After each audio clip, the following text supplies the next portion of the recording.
¿Te has dado cuenta de que en los noticieros los delincuentes aparecen con el rostro borroso, sin nombre y con su identidad protegida, pero las víctimas y testigos son mostrados sin censura?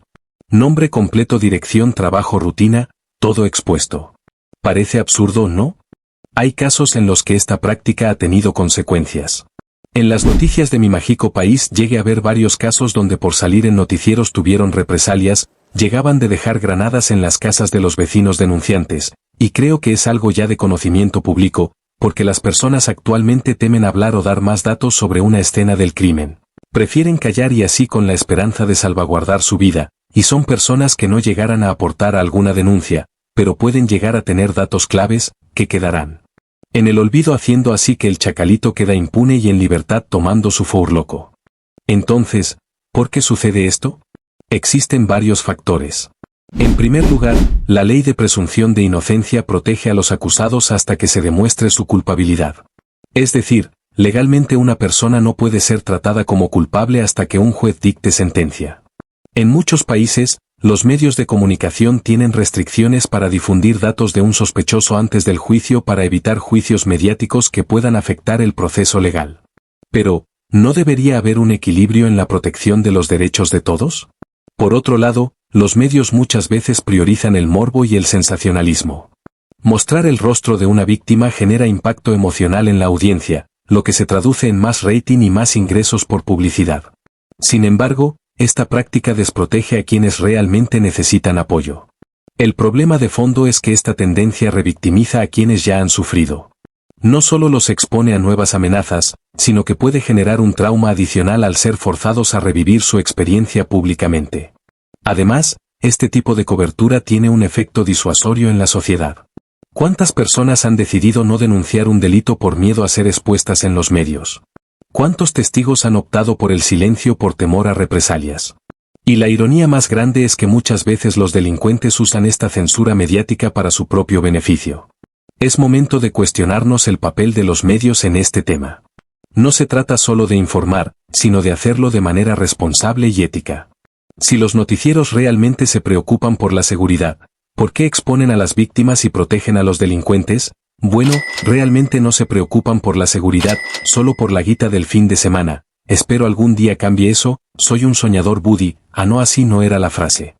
Los medios de comunicación tienen un enorme poder.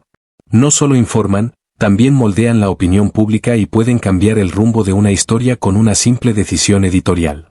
Pero, ¿qué pasa cuando ese poder se usa de manera irresponsable? Cuando un noticiero expone el rostro, nombre o dirección de una víctima o testigo, ¿se han preguntado qué consecuencias puede traer eso? Porque no es solo una noticia, es una vida en juego. ¿Existen leyes que protejan la identidad de las víctimas? En teoría, sí.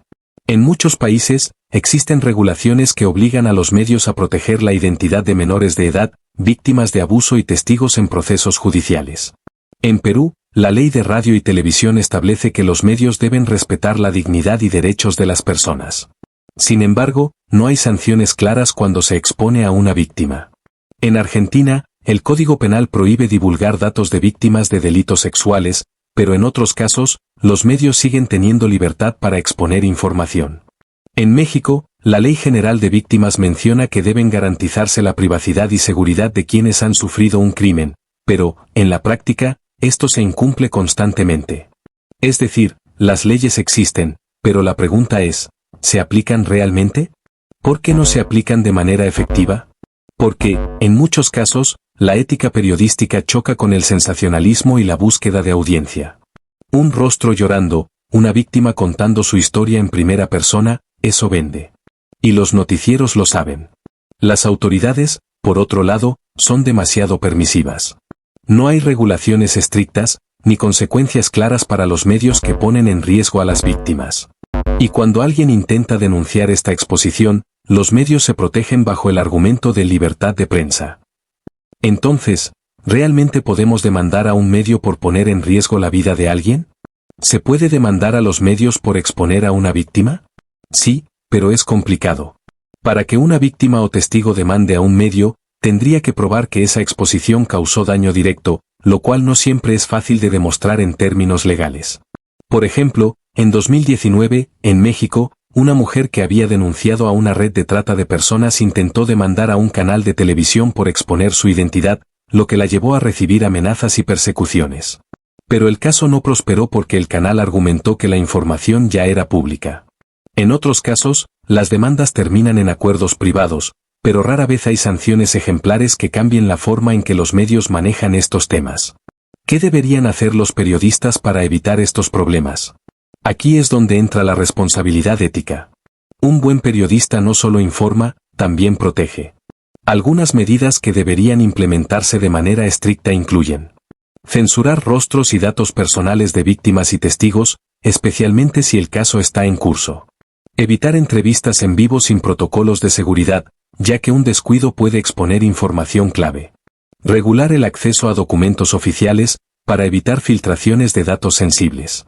Formar a periodistas en ética y derechos humanos, porque la audiencia no solo quiere noticias, sino información tratada con responsabilidad. A ver, ¿cómo es esto? Si eres víctima, te sacan en HD, con tu nombre, tu barrio y hasta el fondo de pantalla de tu celular. Pero si eres delincuente, ¡pum!, pixeleado, sin nombre y con voz de robot.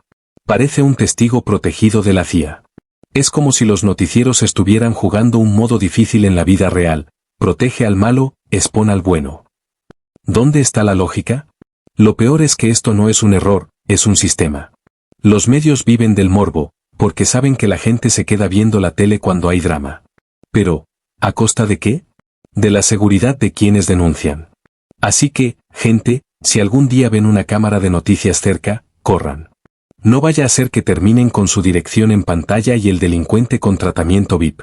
Ahora en serio, esto no puede seguir así. Hay que exigir que los medios sean responsables y protejan a quienes realmente lo necesitan.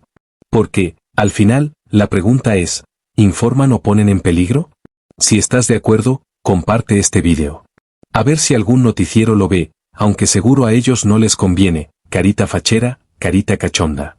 Según mi rey Yepete, la presunción de inocencia es un principio fundamental del derecho penal que establece que toda persona acusada de un delito debe ser considerada inocente hasta que se demuestre lo contrario en un juicio con garantías. Este derecho está reconocido en diversas legislaciones y tratados internacionales, como la Declaración Universal de los Derechos Humanos, artículo 11, y el Pacto Internacional de Derechos Civiles y Políticos, artículo 14. Presunción de inocencia en América Latina.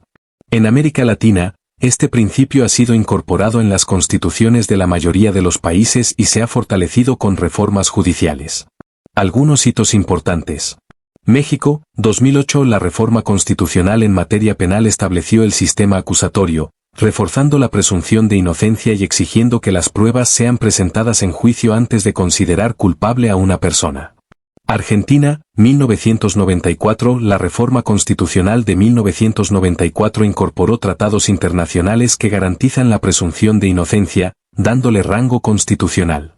Perú, 1993. La Constitución reconoce la presunción de inocencia en su artículo 2, inciso 24, subinciso E. Sin embargo, en la práctica ha habido críticas sobre su aplicación, especialmente en casos mediáticos.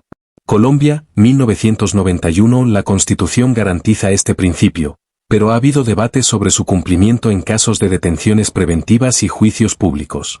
En general, en América Latina, aunque la presunción de inocencia está reconocida, los juicios mediáticos y la exposición de sospechosos en los medios de comunicación han generado controversia sobre su aplicación real. Presunción de inocencia en España. En España, este derecho está garantizado en el artículo 24.2 de la Constitución española y ha sido reafirmado en múltiples sentencias del Tribunal Constitucional y del Tribunal Supremo. En el sistema judicial español, no se puede tratar a un acusado como culpable antes de una sentencia firme. Los medios de comunicación tienen restricciones legales para divulgar información que pueda afectar un juicio o dañar la imagen de una persona absuelta. Existe el derecho al olvido, lo que significa que una persona declarada inocente puede solicitar que se eliminen noticias o registros en línea que afecten su reputación. A pesar de esto, en casos de alto perfil, los medios han sido criticados por exponer a sospechosos antes de un juicio, lo que ha generado condenas sociales previas al fallo judicial. Reflexión final. Si bien la presunción de inocencia protege a los acusados de ser condenados antes de un juicio, El problema radica en que muchas veces los medios de comunicación no aplican el mismo criterio con las víctimas y testigos, quienes quedan expuestos y vulnerables.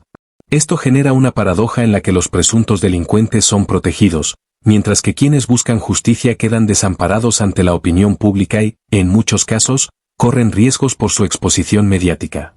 Suscríbete.